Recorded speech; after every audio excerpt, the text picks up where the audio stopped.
धाकड़ खबर, बेखौफसुमा बेबाक अंदाज। धाकड़ खबर के न्यूज रूम से मैं आपके साथ हूं अकरम रईस खान। उत्तर प्रदेश में किस तरह का राज चल रहा है और लोग यहां पर कितने सुरक्षित हैं, ये किसी से ढका छुपा नहीं है। रोजाना सुबह 10 से 12 के बीच धाकड़ खबर भी आपके सामने उत्तर प्रदेश के जंगल राज से जुड़ी हुई खबरों के बुलेटिन में तमाम चीजें आपको बताता ही रहता है। लेकिन अब दो तस्वीरें ऐसी आपके सामने रखने जा रहा हूं जिन्हें देखकर आपको अंदाजा हो जाएगा, अरे बाप रे, ये क्या हो रहा है। क्योंकि जिन लोगों के जिम्मे है कि आपको बताएं कि उत्तर प्रदेश में किस तरीके का जंगल राज चल रहा है, यानी आप लोग समझ गए होंगे पत्रकार, उन पत्रकारों की ज़िंदगी भी उत्तर प्रदेश के अंदर महफूज नहीं है, वो भी अपने आप को यहाँ सुरक्षित महसूस नहीं कर रहे हैं। कहाँ कहाँ से उभर रही है ये दोनों तस्वीरें आपके सामने रखने से पहले कुछ और चीज़ें पर नज़र डाल लेते हैं। नज़र ये है कि सरकार यहाँ सिर्फ ब्रांडिंग करने में लगी हुई है, मामलों को दबाने छुपाने में लगी हुई है। ऐसे दौर में उन पत्रकारों को ज़्यादा निशाना बनाया जा रहा है जो इस पत्रकार का जो नकाब है वो उतारने का काम कर रहे हैं। यकीन नहीं आ रहा है तो चलते हैं पहली तस्वीर की तरफ। ये खबर हमारे पास सिद्धार्थनगर से आ रही है। उत्तर प्रदेश का ज़िला है, 16 मई की ये खबर है। जो जगह है पहले उसके बारे में जान लीजिए, फिर आपको आगे कहानी वीडियो के साथ में दिखाएंगे। सिद्धार्थनगर का डुमरियागंज तहसील है। डुमरियागंज तहसील का एक बेवा CHC यानी कि सामुदायिक स्वास्थ्य केंद्र है, उसका उद्घाटन होना था क्योंकि उसको अब कोरोना अस्पताल बना दिया गया। तो लखनऊ से चलकर यहाँ पे मंत्री महोदय आए हुए थे, स्वास्थ्य एवं परिवार कल्याण मंत्री जो हैं यहाँ पे, उनका नाम हमारे पास है जयप्रताप सिंह। वो आए हुए थे, उन्होंने यहाँ उद्घाटन किया। उद्घाटन करने के बाद वो तो चले गए। इसी दौरान यहाँ मौके पर जो मौजूद थे वो बीजेपी के विधायक थे, जो डुमरियागंज से बीजेपी के विधायक हैं, और इसके अलावा राघवेंद्र प्रताप सिंह, और इसके अलावा यहाँ के जो SDM हैं वो भी यहाँ मौजूद थे। SDM तिरुभुवन नाम आ रहा है SDM का। इसी दौरान भारत समाचार के पत्रकार जिनका नाम है अमीन फारूकी, उनको कुछ लोग पीटने लगे। पहले आप वो तस्वीरें देख लीजिए।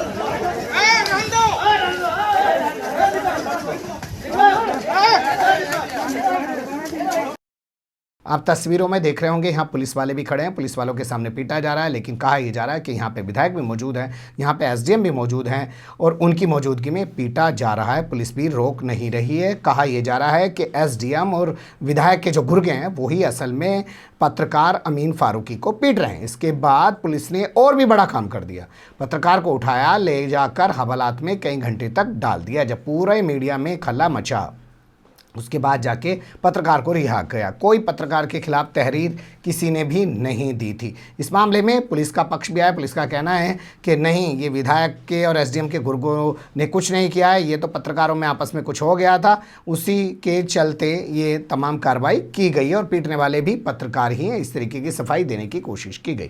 लेकिन जो खबर निकल के आ रही है वो ये कि पत्रकार अमीन फारूकी पूरा एक अभियान चलाए हुए थे। इनके खिलाफ कि ऑक्सीजन की कमी से कहाँ कहाँ मौतें हो रही हैं वो लगातार दिखा रहे थे। क्यों दिखा रहे थे ये भी आपको बताऊंगा। और दूसरा वो ये भी बता रहे थे कि SDM और विधायक जिस तरीके का दावा कर रहे हैं कि उन्होंने गांव-गांव को सैनिटाइज करा दिया और इसके अलावा गांव में कोरोना किट या कोरोना की दवाई बंटवा दी है, वो भी असल में झूठ का आडंबर है। वो उसकी भी पोल खोल रहे थे। उसके चलते सोशल मीडिया पर पत्रकार अमीन फारूकी और SDM तिरुभुवन के बीच हॉट टॉक भी हुई थी और SDM ने देख लेने की धमकी दी थी। तो माना जा रहा है कि SDM ने ही ये सब कराया है और विधायक की विषय भी इसमें पूरी तरीके से शामिल बताई जा रही है। अब बात कर लेते हैं कि पत्रकार ने अभियान क्यों चला रखा है। तो देखिए, पत्रकार हैं भारत समाचार से। इस वक्त अगर आप उत्तर प्रदेश को देखेंगे और तमाम पत्रकारों का, इलेक्ट्रॉनिक मीडिया की खासकर मैं बात कर रहा हूँ, उनका अध्ययन करेंगे तो सिर्फ एक शख्सियत ऐसी निकल के आती हैं, वो हैं ब्रजेश जो है मिश्रा। उनके अलावा कोई और बोलने की आज हिम्मत भी नहीं जुटा पा रहा है। हर मुद्दे पर, चाहे आप देखिए किसान आंदोलन हो, चाहे आप देखिए हाथरस का मामला हो, चाहे आप अभी देखिए कि कोरोना के दौर में जिस तरीके से मौतें हो रही हैं, शवों को जो है नदी किनारे दफनाया जा रहा है, नदियों में बहाया जा रहा है, अजले सब फेंके जा रहे हैं, या जो भी दुर्दशा की तस्वीरें उसको लेकर ये बहुत मुखरता से पत्रकारिता कर रहे हैं। तो अब इनका पत्रकार है, आसान था इनके पत्रकार को निशाना बनाना। अब यहाँ इस पर भी गौर करना ज़रूरी होगा कि जो प्रशासन के लोग कह रहे हैं, पुलिस के लोग कह रहे हैं कि तो पत्रकारों के आपस में भिड़ंत हैं। तो मैं खुद ग्राउंड जीरो का पत्रकार रहा हूँ, 3 अखबारों में काम किया, मैं जानता हूँ जो दलाल चाटुकार पत्रकार होते हैं उन्हें पुलिस और प्रशासन के लोग अपने साथ मिला के कह देते हैं, अरे ठीक है इसे आज कर दो, हम देख लेंगे बाद में, होना कुछ नहीं है, तुम्हारे खिलाफ क्या होगा, ठीक है। लेकिन पहले मारा और फिर इसके बाद ले आके हवालात में डाल दिया। होना ये चाहिए था, जिन लोगों ने किया अभी तक उनके खिलाफ एक्शन होना चाहिए था। ब्रजेश मिश्रा ने कहा इस पूरे मामले को लेकर कि ऐसी हरकतों से हम रुकने वाले नहीं हैं, जो हमारी पत्रकारिता है वो लगातार ऐसे ही जारी रहने वाली है। लेकिन बड़ा सवाल ये कि यहाँ पत्रकार का नाम अमीन फारूकी और बरेली वाले पत्रकार का नाम शाहनवाज, क्या ये महज इत्तेफाक है या वाकई में सोचे समझे तरीके से कोई रची गई साजिश, या नरेंद्र मोदी की भाषा में एक बात करें तो संयोग है या प्रयोग है? आगे देख लीजिए। अब आपके सामने बरेली का हाल रख देते हैं। बरेली का एक इलाका है अलीगंज। यहाँ के रहने वाले एक पत्रकार हैं जिनका नाम है शाहनवाज उर्फ शानू। वो पत्रकारिता के साथ साथ एक हार की दुकान भी चलाते हैं, आप जानते हैं ना, हार वगैरह जो होते हैं। और साथ ही उनके जो भाई हैं शाकिर खान, वो वर्तमान समय में यहाँ के ग्राम प्रधान चुने गए हैं। इससे पहले शाहनवाज उर्फ शानू की भाभी इस गाँव की प्रधान हुआ करती थी। खबर यह है कि 15 तारीख का दिन था, कुछ लोग इनकी दुकान पर पहुंचे। 2 लोग बताए जा रहे हैं जिनके पास पिस्टल भी था। वो इनके नौकर ललित को पकड़ लिया और उससे पूछा शानू कहाँ है, हम उसकी हत्या करने आए हैं, और पिस्टल दिखाते हुए उसको भयभीत भी किया। इस पूरे मामले को लेकर पत्रकार ने थाने में तहरीर दी है, पुलिस ने FIR दर्ज कर ली है, मामले की जांच की जा रही है।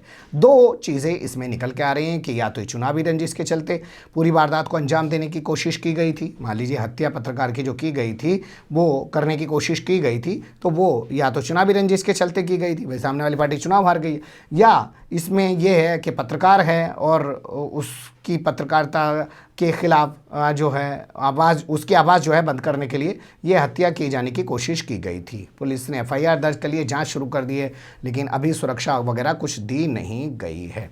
ये 2 खबरें उभर रही थी उत्तर प्रदेश के अंदर से, जो दोनों दिखाती हैं कि छोटे मोटे संस्थान से जुड़े पत्रकारों को ही नहीं दबाया जा रहा है, जो बड़े बड़े संस्थान, दैनिक जागरण, प्रभात समाचार, भारत समाचार, ऐसे संस्थानों के अखबारों के पत्रकारों के साथ भी यहाँ पर जो है गुंडागर्दी खुलेआम की जा रही है, और इसमें सत्ता में बैठे लोग पूरी तरह खामोश बने हुए हैं। हालांकि ब्रजेश मिश्रा के सवाल उठाने के बाद स्वास्थ्य मंत्री ने कहा है कि वो इस मामले में अधिकारियों से बात करेंगे और कार्रवाई के लिए कहेंगे। ये भी अभी कहने की बात हो रही है। SDM पे सस्पेंड कर देना चाहिए था, वो बैठा कैसे SDM वहाँ पे जो इतनी बदतमीजी करा रहा है। बने रहेगा धाकड़ खबर के साथ। फिलहाल कमेंट्स के रूप में आप लोग अपनी राय दे सकते हैं, खबर को लाइक कर सकते हैं, चैनल को सब्सक्राइब कर सकते हैं और ज़्यादा से ज़्यादा हमारी खबरों को शेयर कर सकते हैं। फिर ऐसे ही किसी सुलगते हुए या उलझते मुद्दे लेकर मैं आपके सामने होऊंगा हाजिर। फिलहाल अभी मुझे दें इजाज़त।